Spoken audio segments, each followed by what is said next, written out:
Eu quero refletir com você hoje sobre uma das histórias que eu acho mais lindas da Bíblia Sagrada, que é a história de Moisés. É uma história riquíssima de fatos, de acontecimentos miraculosos, extraordinários, que tem a ver com a vida de todos nós. Toda a história de Moisés, desde o seu nascimento até a sua morte, é cercada de coisas extraordinárias, riquíssimas, que abençoam grandemente a vida de qualquer pessoa que queira se aproximar de Deus. Mas hoje eu quero me deter apenas a um episódio da vida desse servo de Deus, da vida de Moisés.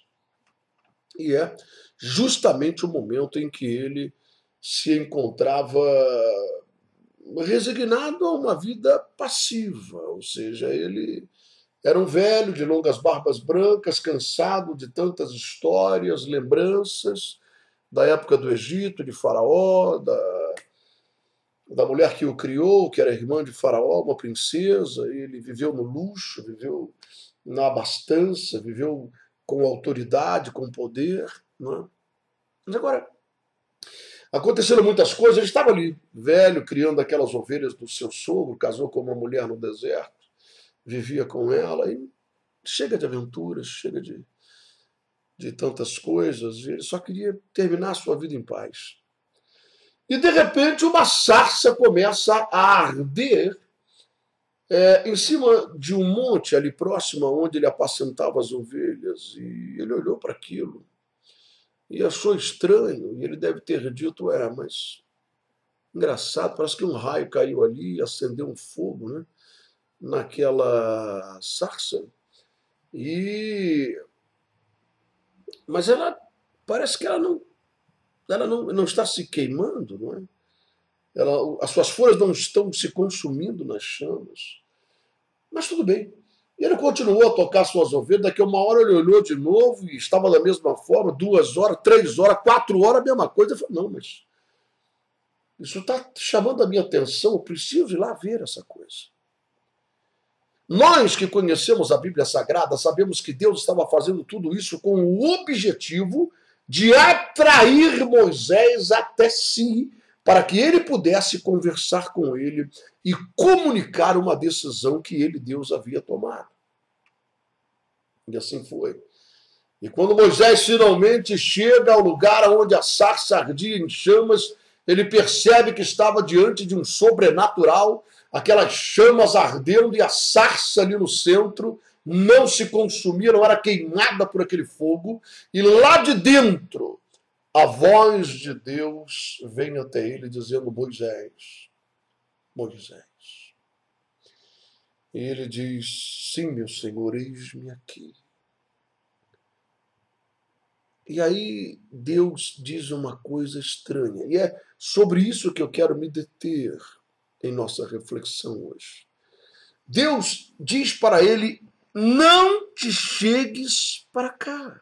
Olha, mas depois de tanto trabalho para atrair aquele velho e ele subir aquelas pedras até onde estava a presença, a glória de Deus, agora Deus diz para ele, não te chegues para cá.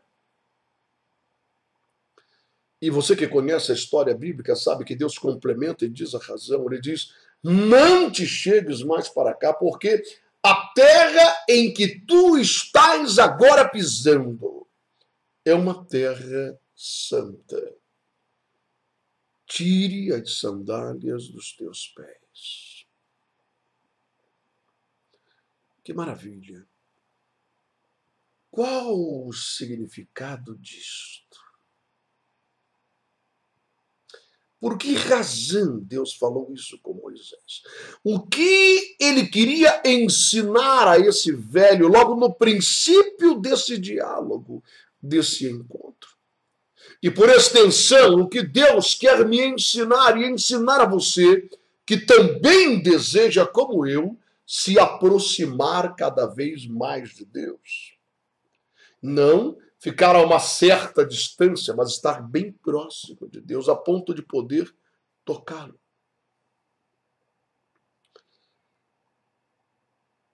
É claro que esse diálogo foi cercado de coisas extremamente importantes para a vida de todos nós, para a nossa compreensão de quem Deus é, de como Ele faz as coisas e aquilo que Deus quer de nós.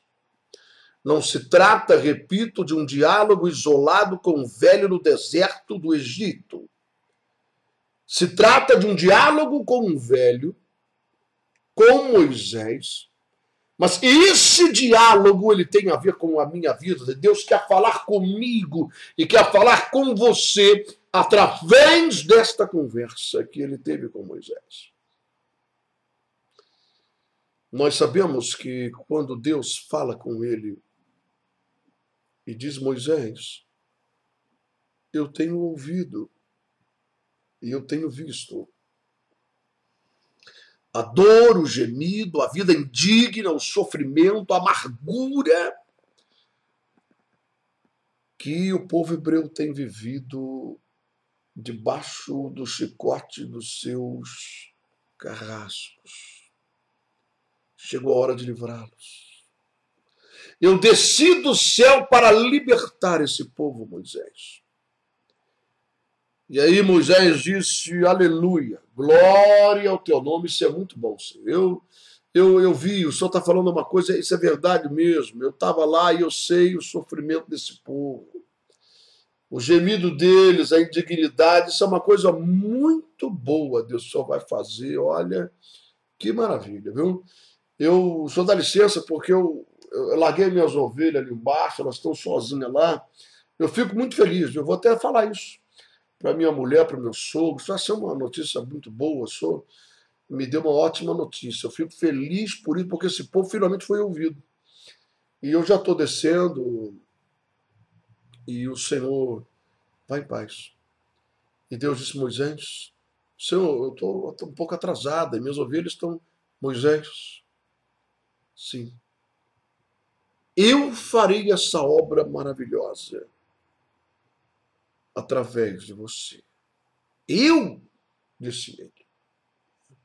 Eu quase que posso me ver e ver você no lugar de Moisés, diante da incumbência que Deus nos dá por intermédio de Cristo, de levar esse evangelho a todos os povos, tribos, línguas e nações. De levar essa palavra e levar o poder de Deus àqueles que estão cativos, que estão sofrendo, que vivem uma vida amarga, uma vida de miséria, uma vida indigna, debaixo do chicote do diabo, faraó desse mundo.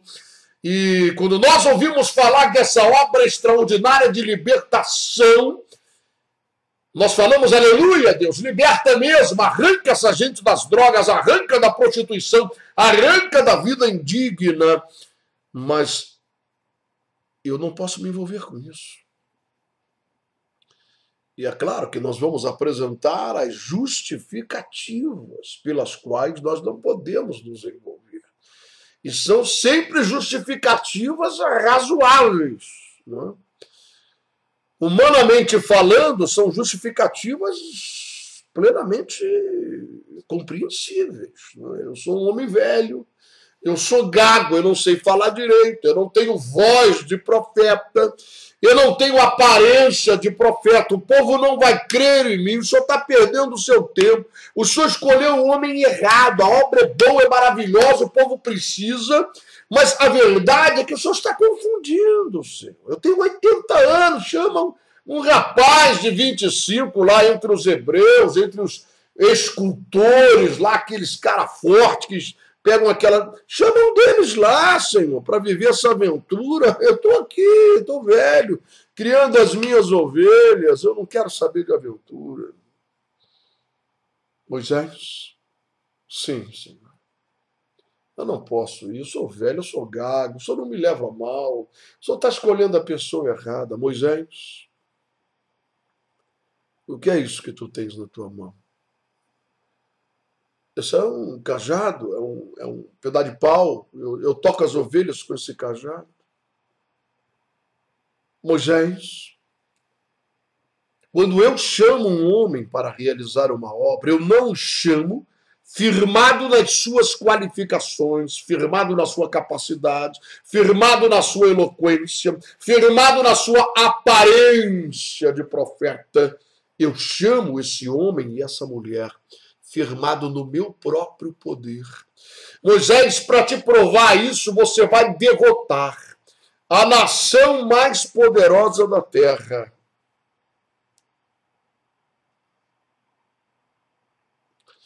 Você vai derrotar a nação mais poderosa da terra. Você vai jogar por terra o exército mais bem armado da terra, mais bem preparado, que é o exército de Faraó. Você vai fazer isso, Moisés, com apenas um pedaço de pau na sua mão, para que todos saibam que a glória é unicamente minha e que sou eu que está realizando essa obra. Porque um velho com um pedaço de pau na mão jamais será capaz de libertar milhares de escravos do tacão de Faraó.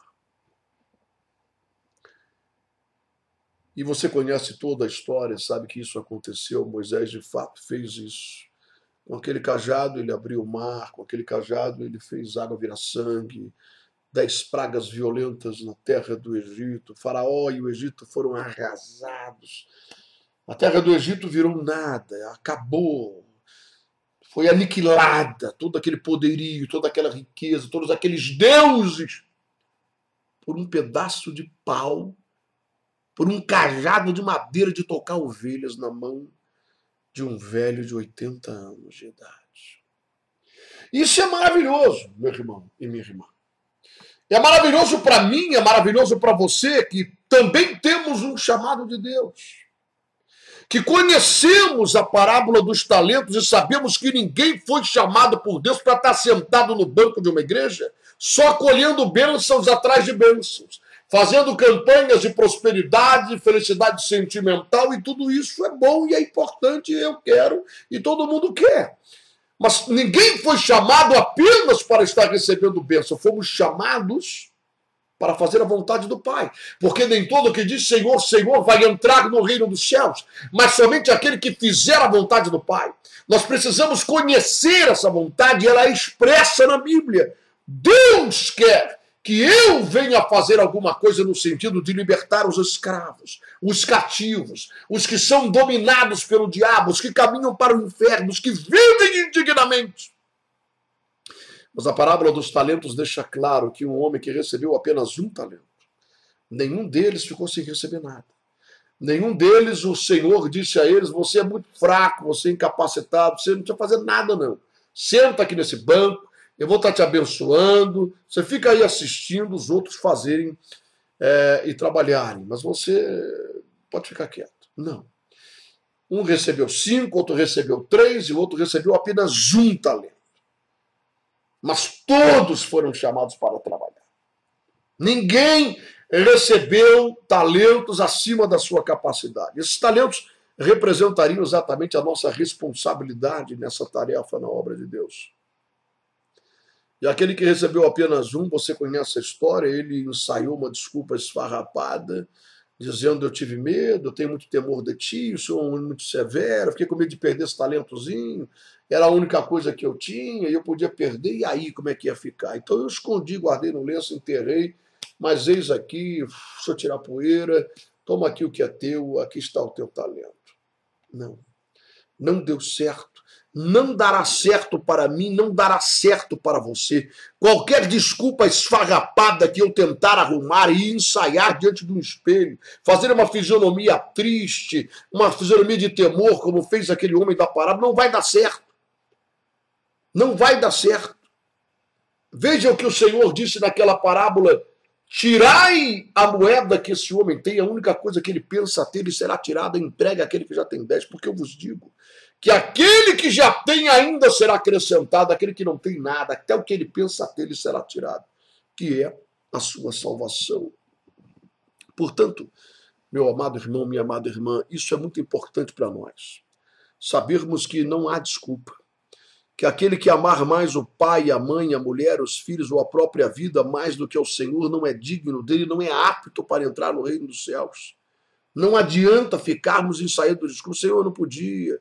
Eu queria primeiro me aposentar. Senhor, primeiro eu queria me formar, ou criar meus filhos, ou meus netos. Eu estava esperando uma bênção financeira para fazer alguma coisa. Não, não.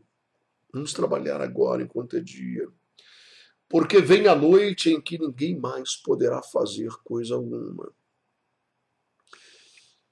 E Paulo, ele disse claramente, aprove a Deus. Isso é fantástico.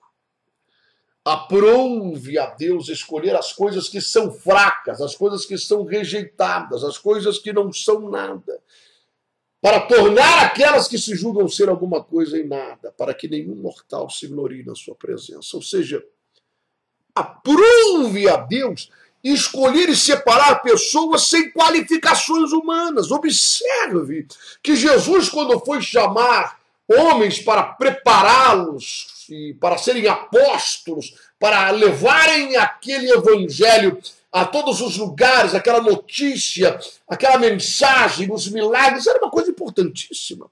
Ele não foi no sinédrio conversar com Caifás ou com Anás, o sumo sacerdote ou um escriba. Ele não procurou entre os homens letrados, os doutores da lei, mas ele procurou entre gente humilde, pescadores, gente simples, cobrador de impostos. E ele transformou a vida dessas pessoas. Pedro chegou a dizer para ele: olha, Jesus, eu vejo que tu és um homem santo de verdade, tu operou um milagre, tu peguei esse monte de peixe, porque o senhor mandou jogar a rede aqui à direita, e eu sou pescador profissional, estou a noite toda sem pegar nada, e eu vejo que tu és realmente um profeta, não perde tempo comigo não, escolhe outro, eu sou um homem pecador, o senhor não me conhece não, eu minto, eu xingo palavrão na feira quando eu vou vender o peixe, às vezes eu dou uma roubadinha no peso da balança, para ganhar um troco a mais, eu sou um pecador, eu sou um homem santo, e então Jesus disse: Pedro, não temas não. Eu conheço você, conheço tuas falhas, conheço tuas debilidades, tua fraqueza, teus pecados. Eu sei quem você é, Pedro, mas não tema. Não tenha medo. Eu farei de ti um pescador de homens. Isso é extraordinário. Ele nos molda, ele nos prepara, ele nos capacita. Ele abre as portas. Ele nos supre de tudo quanto é necessário para que possamos fazer a sua vontade. Mas, como eu disse antes, eu quero me deter apenas em um fato, nessa nossa reflexão de hoje. É um texto riquíssimo e nós podemos refletir sobre muitos aspectos. O que eu acabo de falar é um desses aspectos, a questão de que Moisés se considerava desqualificado, assim como nós. Moisés pediu que mandasse outro em seu lugar, que a obra era boa, e isso é uma maravilha, o povo precisa mesmo, mas manda outro, porque eu não sou capaz. Eu não tenho. A gente quer convencer. Na verdade, a gente quer sair fora, porque isso vai envolver a nossa vida como um todo, vai nos embaraçar tudo nisso. E a maioria das pessoas não querem. Querem bênção, mas não querem dar a sua vida em prol do Evangelho. Como Paulo chegou a dizer, não sou eu mais quem vivo, mas é Cristo quem vive em mim. Ou seja, não é mais a minha vontade que impera, mas é a vontade de Cristo que está em primeiro lugar na minha vida agora. Isso não é uma vida cristã opcional, é uma vida de discípulo de Cristo. Muita gente vai para o inferno com carteira de membro de igreja, com gravata de pastor, com Bíblia, com tudo. Porque não adianta você levar uma vida religiosa, chamar Jesus de Senhor, mas na verdade ele não é Senhor da sua vida. Você não faz aquilo que ele manda fazer. Não é? Nós estamos muito acostumados a ver isso na maioria das igrejas, em que as pessoas hoje se reúnem ali apenas para receber. É o pão nosso de cada dia, mas eles se esquecem que Jesus, ao ensinar o princípio, não uma reza para ser repetida como um papagaio, mas ao ensinar o princípio de como se deve orar, não é? Ao dar uma referência da maneira correta de se aproximar de Deus, ele começa a dizer: vocês vão orar dessa forma. Essa é a metodologia. Pai nosso que está no céu, santificado seja o teu nome. Venha a nós o teu reino. Quer dizer, entre com louvor, entre com adoração. Né? Procure, em primeiro lugar, o reino dos céus. Seja feita a tua vontade, assim na terra como nos céus. Então, mais uma vez aí, a questão da vontade de Deus em primeiro lugar. E aí, só depois, Jesus faz referência ao pão nosso de cada dia, as nossas necessidades, aquilo que precisamos, e Deus cuida de nós. Não é? Ele sabe de tudo aquilo que nós precisamos. Ele cuida de passarinhos, ele cuida de lírios do campo, porque não cuidará de nós que somos seus filhos. Ele nos ama e nos trata como filhos, não como bastardos. Ele tem dado prova do seu amor. Como ele não cuidará de nós? Como ele não abrirá as portas e derramará bênçãos tais, das quais nos vem a maior abastança? Como ele não encherá o nosso celeiro, se formos fiéis a ele, e transbordará o nosso lagar? Mas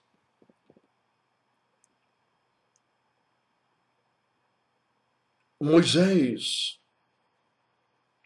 tirou as sandálias dos seus pés e deu mais alguns passos em direção à pequena sarça. E ali ele se prostrou diante de Deus e começou a conversar com ele. E é isso que eu quero, estar próximo de Deus. Quero estar como Maria, sentado aos pés do Senhor, e não atarefado com muitas coisas, como Marta, andando ao redor, preocupada, agitado com muitas coisas. Né? Tem gente que está atarefado com a obra de Deus, mas na verdade é obra própria, ele está fazendo aquilo para ele mesmo, né? Para o engrandecimento do seu nome, está fazendo aquilo para ele, mas chama de obra de Deus. Mas a boa parte está ali, aos pés do Senhor. E o que significa tirar as sandálias dos pés? As sandálias, o sapato que usamos, ou as sandálias naquele período da história, tem um objetivo muito além de estética, de beleza, mas tem o objetivo de proteger nossos pés. Proteger de um espinho, de um caco de vidro, de um arame farpado, de uma picada de um bicho. Proteger os nossos pés é fundamental para nós. Né? Essa parte de nosso corpo é com que caminhamos. Precisamos andar, nos locomover e proteger os pés. É muito importante para que não haja uma ferida, para que não haja um sangramento, uma infecção. Precisamos protegê-lo. A sandália, o sapato é para isso. Tire as sandálias dos teus pés, ou seja, tire toda a tua proteção, tire tudo aquilo que vem de ti mesmo, tira tudo aquilo que você mesmo tem como solução, tem como proteção, tem como guarda, tem como solução para os teus problemas. Venha despido de todas essas coisas para a minha presença, como uma criança que dá os primeiros passos em direção ao seu pai e confia plenamente nele. Crê plenamente que seu pai o guardará e o livrará de qualquer acidente, qualquer tombo, para que ele não machuque seu rosto, ele não caia de cara no chão, e ele estende o seu braço e sai caminhando, dando seus primeiros passos em direção ao seu pai. Tirar as sandálias dos pés é isso. Sabe, a verdade, eu estava lendo um texto sagrado, isso se encontra no Evangelho de João, quando Jesus despedia a multidão e falou aos seus discípulos: sigam para o outro lado da margem, eu vou depois encontrar vocês. E o que acontece é que você vê, especificamente no Evangelho de João, você nota isso, que os discípulos deixaram um barquinho ali ancorado na margem, amarrado para Jesus. Porque Jesus queria encontrá-los. Ora, o que eles chegaram à conclusão? Vamos deixar um barco para ele. Como é que ele vai encontrar a gente? Não? Andando sobre as águas, por acaso? Claro que não. Então nós temos a mania de darmos o nosso próprio jeito, a nossa própria solução, os nossos sapatos, não é? A nossa proteção. Deus faz o milagre, mas faz dessa maneira, é assim que o senhor tem que fazer, é dessa forma. Nós não queremos nos curvar à vontade de Deus, não queremos abrir o nosso entendimento para compreender que Deus sabe a hora certa, o momento certo e a forma certa de agir. Nós queremos deixar o barquinho. Quando os discípulos estavam já no meio do mar da Galileia e começou aquela tempestade, eles viram um vulto andando sobre as águas. Nenhum deles disse ao mestre, ele falou que vinha encontrar a gente. Não, eles falaram, é um fantasma, vamos morrer. É presságio de morte. Se eles vissem um vulto remando o barquinho, eles iam dizer, é o mestre, ele veio no barquinho, tá vendo? A gente deixou o barquinho, ele tá vindo. Mas Jesus disse, não temais, sou eu mesmo. Eu não preciso do barquinho de vocês, eu faço como eu quero, eu tenho todo o poder e toda a autoridade nos céus e na terra. E assim, meu irmão, minha irmã, esse é o significado, é o que Deus me mostrou destas sandálias que Deus mandou que Moisés tirasse. E não é algo pessoal contra a sandália de Moisés. É algo que tem um significado para a vida de Moisés e para a minha vida e para a sua também.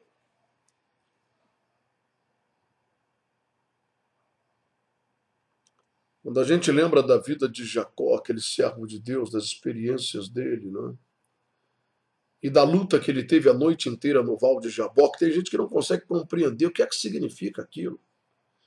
Mas aquela luta de Jacó com Deus, ou com o anjo do Senhor, né? Que estava ali a noite inteira com ele, ele queria ser abençoado. Tanto que você vê quando o anjo disse, me solta, o dia está amanhecendo, eu vou embora. E ele disse, não, eu não te solto enquanto tu não me abençoares.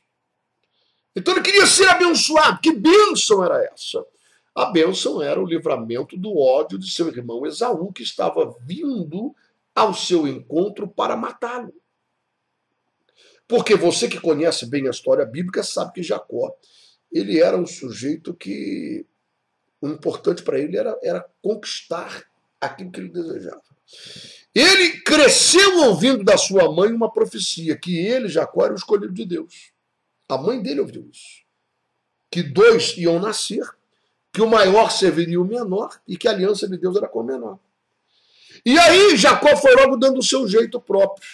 Ele não era capaz de esperar pelo agir de Deus, a forma ele sabia prometer. Então, ele pegou o irmão que estava com a fome danada, o irmão dele não era muito espiritual, não ligava muito para essas coisas de Deus, de coisas ali da tribo de Israel, do povo de Israel.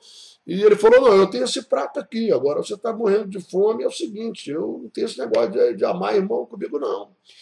Eu faço uma troca com você, você está com fome e tudo, e toma aqui esse guisado e me dá o teu direito de primogenitura. E foi assim. E quando o seu pai, já velho, estava morrendo, cego, ele, juntamente com sua mãe, arquitetaram um plano, um projeto de enganar o velho cego à beira da morte, para que ele fosse abençoado no lugar de seu irmão Esaú, porque o seu pai ia abençoar Esaú. E ele vestiu a roupa do irmão, botou um pelo nos seus braços e tudo, para que ele fosse abençoado no lugar do irmão. E aí, o que aconteceu é que ele teve que ir embora, porque o irmão queria matá-lo. Ele foi embora, passou 14 anos fora, em outro lugar. E ao voltar, ele sabia, e ao voltar por ordem de Deus, porque Deus mandou ele voltar, chegou a hora de você voltar. E aí ele está acostumado com isso, com as suas iniciativas, de fazer as coisas conforme ele imagina e pedir a Deus que abençoe aquilo. Ele mandou os seus servos com camelo, com jumento, com boi, com ovelha, para ir abrandando o coração do irmão. Teu servo está vindo aí atrás, ele está trazendo muito mais, ele vai abençoar a sua vida e tal. E quando os emissários voltaram e disseram a ele, olha, não deu certo não, e o cara está furioso, ele está vindo aí com 400 homens armados, de unhas e dentes para te matar. Aí ele pegou as mulheres, botou lá na frente, suas mulheres, suas esposas, botou lá na frente, botou os filhinhos com a cara de choro, mandou, olha, você fica chorando aí, você faz uma cara de apavorado para ver se meu irmão ele se quebranta. E eu vou ali ter uma conversa com Deus, eu vou pedir a Deus que abençoe o meu projeto, que Deus quebrante Mas Deus não fez isso. A luta durou a noite inteira. Até que Jacó viu que não tinha jeito e Deus disse: você quer ser abençoado? Quer. Não quer morrer, não. Qual é o teu nome, Jacó? Jacó significa aquele que vence pelos próprios métodos. E Deus trocou o nome dele, não chamarás mais Jacó. Mas não apenas o nome, ele trocou o caráter, a personalidade desse homem. Ele tratou naquela guerra, naquela luta que durou a noite inteira, naquela batalha, com o ego, com a personalidade corrompida de Jacó. Te chamarás Israel, que significa aquele que é campeão pelo braço de Deus, pela força de Deus, aquele que vence pelos métodos de Deus. E tocou na juntura de sua coxa e ele manquejou a partir de aí. E ele foi andando então de manhã cedo e todos ficaram olhando para Jacó mancando de uma perna. E ele passou pelas mulheres, passou pelas crianças, passou pelos servos, passou pelo gado e foi de peito aberto encontrar o seu irmão. Todo mundo estranhou, porque todo mundo sabia que Jacó, ele de fato era um homem trapaceiro, que agia de várias formas para conquistar aquilo que ele queria. Mas agora ele foi tocado por Deus e nunca mais ele ia andar da mesma forma. Nunca mais ele iria andar conforme os padrões estabelecidos por esse mundo. Seu andar era diferente, era o andar de um príncipe, um homem que foi tocado por Deus. Seus padrões agora eram outros. E ele foi, e ele se prostrou, e ele se quebrantou, e ele se ajoelhou, e ele pediu perdão, e Deus tocou no coração de Esaú. Ele o perdoou e o abraçou. Sabe, meu irmão e minha irmã, é dessa forma a nossa vida. E esse é um grande ensinamento de Deus para nós. Nós queremos nos aproximar de Deus, mas não queremos tirar as sandálias dos nossos pés. E aí não há meio disso acontecer, nós vamos sempre estar a uma distância de Deus.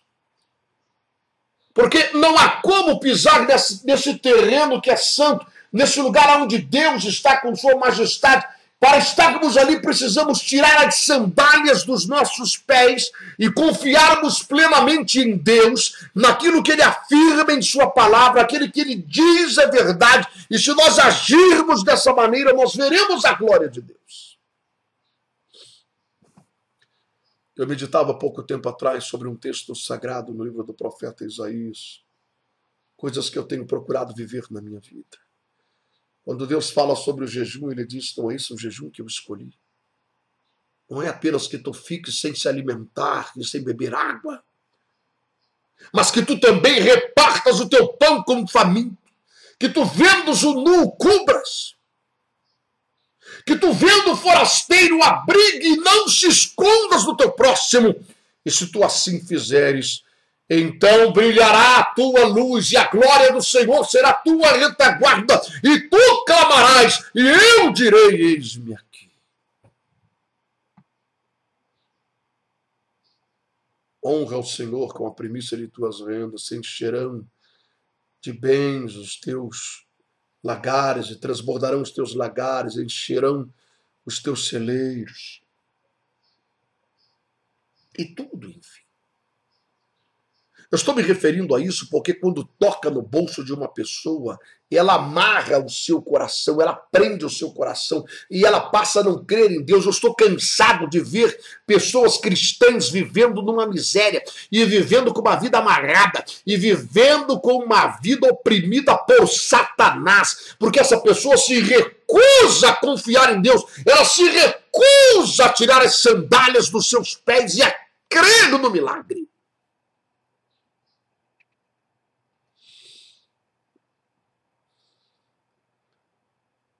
Pelas suas feridas nós fomos sarados. Tira as sandálias dos teus pés e toma posse da tua cura, da tua libertação. Tira as sandálias dos teus pés e confie plenamente em Deus. Eu tenho certeza absoluta, meu irmão, minha irmã, você que meditou comigo nesse pequeno trecho, da experiência daquele velho Moisés.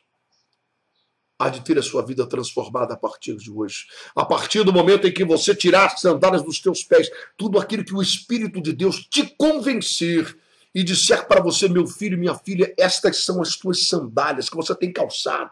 Você tem se aproximado de mim, mas não adianta, você não tira as sandálias dos teus pés. Na verdade, eu sou mais uma das opções, mas você tem tentado por todos os lados a solução.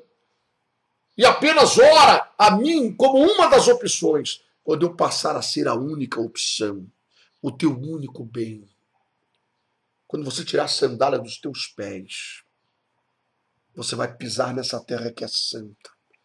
E diante da minha glória você verá os milagres acontecerem. Creia nisso.